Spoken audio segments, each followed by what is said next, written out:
ඉතින් කොහොමද ඔයාලට හැමෝම පරිස්සමෙන් සන්තෝෂෙන් ඉන්නව නේද? එහෙනම් මං අද ඔයාලට ප්‍රාර්ථනා කරනවා සුබම සුබ වෛශාඛ්‍ය මංගල්‍යයක් වේවා කියලා. ඒ වගේම බොහොම ආදරෙන් පිළිගන්නවා මතක අසපුවට ඔගොල්ලෝ හැමෝවම.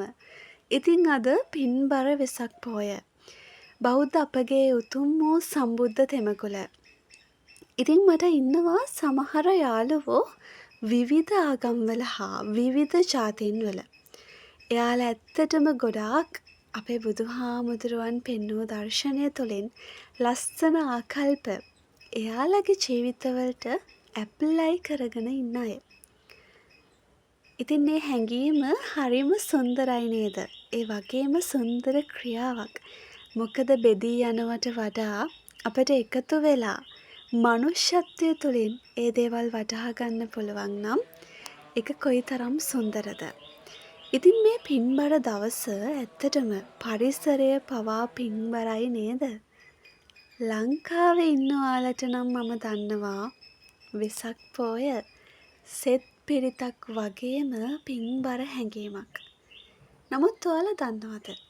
මම මේ මොහොතේ මගේ හිතින් උතුම් වූ බුද්ධ ගයා භූමියේ වැඩ සිටින ජය ශ්‍රී මහා බෝධියටත් මහා සෑයටත් අනුරාධපුර ශ්‍රී මහා බෝධියටත් සිරිපා මළුවටත් උතුම් වූ වාම දළදා වහන්සේ වැඩ සිටින දළදා මාලිගාවත් ආදී තව බොහෝ ඒ වගේ පින්වන්ත තැන්වල යන එන ගමන් මගේ හදවතින්.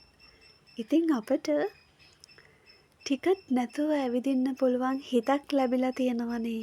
එහෙනම් ඒ ටිකට් නැතුව ඇවිදින්න පුළුවන් හිතින් අපි ගොඩාක් දුර යන්. අද මේ වෙසක් පොය දවසේ. නමුත් ඔයාලා දන්නවද? මම අවුරුදු කීපයක ඉඳලා මේ දෙය මගේ හිතින් මවාගෙන විඳින දෙයක් කියලා.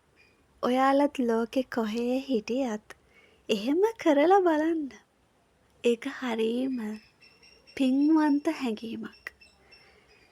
මං හිතනවා අද වගේ දවසක එදා ඒ උතුම් ඌ දඹදිව් පුරය කොයිතරම් පින්බරව තියෙන්නේ නැතිද කියලා. බෝසත් උපත සිදු වෙද්දී. ඒ වගේම දස බිම්බර මාර සේනාව පරාජය කරලා බෝසතුන් සම්බුද්ධ රාජ්‍යයේ උතුම් බුදු පදවිය ලබද්දී අනේ පින්බර අහස කොයිතරම් ලස්සනට දරාගන්න ඇත්ද? මේ පින්බර මහා පොළව ඒ ආදරණීය මහි අම්මා බෝසතුන් වෙනුවෙන් සකල ස්වභාව ධර්ම නියෝජනය කරමින් සාක්ෂි දරා ඉන්න ඇති. මාරයා අභියෝග කරද්දිත් ඉතින් එදා ඒ පරිසරය කොයිතරම් ලස්සනට පින්බරව සැරසිලා ඉන්න ඇත්ද කියලා අපිට හිතන්නත් අමාරුයි නේද? බුදු සමිඳුන්ව පිළිගන්න කියලා මේ පරිසරය සෝදානම් වෙන්නේ නැති. ඉතින් මං මේ බණ දේශනාවක්වත් එහෙම නැත්නම් වෙන දේශනාවක්වත් නම් නෙවෙයි කරන්න යාළුවනේ. හිත නිවාගරණ කරන දේවල් වල අංශ මාත්‍රයක බෙදා ගැනීමක් විතරමයි. දුර ඈත රටවල් වල සේවය කරන ගොඩාක් අයටත් මට වගේම දැනෙලා ඇති. දැනෙනවත් ඇති. ඒ වගේම උපන් ගමෙන් පිට වෙච්ච කෙනෙක්ට උනත් මේ හැඟීම හැමම ඇති. මම බුදුපහන තියෙන තැනට හරියටම ඉහළ ආසේ පායන හඳ පුර හඳ වෙලා බැබලෙද්දී ඒක පුදුමාකාර නිරාමිස හැඟීමක්. ඒකත් එක්කම මේ වෙසක් පොය දවසේ. ඉතින් හිතෙන් මවා ගන්නවා මම ඒ වගේම සම්බුද්ධ පරිනිර්වාණය සිදු වෙද්දිත් මේ පරිසරය මොන තරම් හැඟීමක් දරා ගන්න නැද්ද කියලා. කොයිතරම් ශෝකාකූල වෙන්නේ නැද්ද කියලා. මේ ගහකොළ එක්ක හිතවත්කම් පාන එක සුන්දර හැඟීමක්. කවදාවත් ඔයාව නොරිද්දා හැමදාම ඔයාව සුවපත් කරන කෙනෙක් තමයි මේ ස්වභාව ධර්මය. ඒ වගේම ඔයාලා දන්නවද? මට ජීවිතයේ අසීරුම නරක කාලවලදී වගේම සැනසීමෙන් හුස්ම ගන්න දවස්වලත් මම මාව නිවාගන්නේ මම වාසනාවන්ත කෙනෙක්, මම පින්වන්ත කෙනෙක් කියලා. ඉතින් ඔයාලා දන්නවද මං ඒක කරන්නේ කොහොමද කියලා?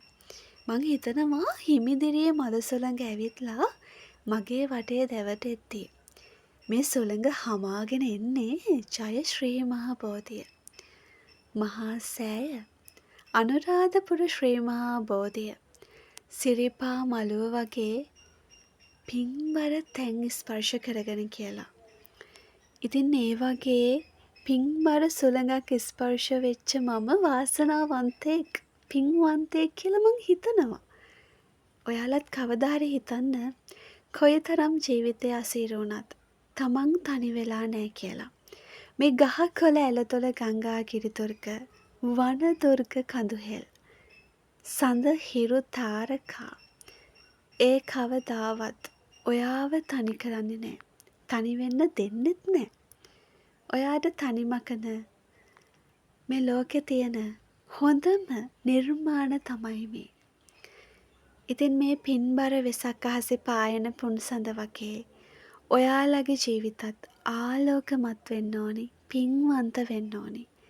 බුදු සරණයි කියලා හැමෝටම සමුදෙනවා. ඉතින් මතක අසපුවෙන් ආයමත් හමු වෙනකන් අදට සමුගන්නම්. පරිස්සමෙන් ඉන්න. ආයමත් සුබම සුබ වෛශාඛ මංගල්‍යයක් වේවා.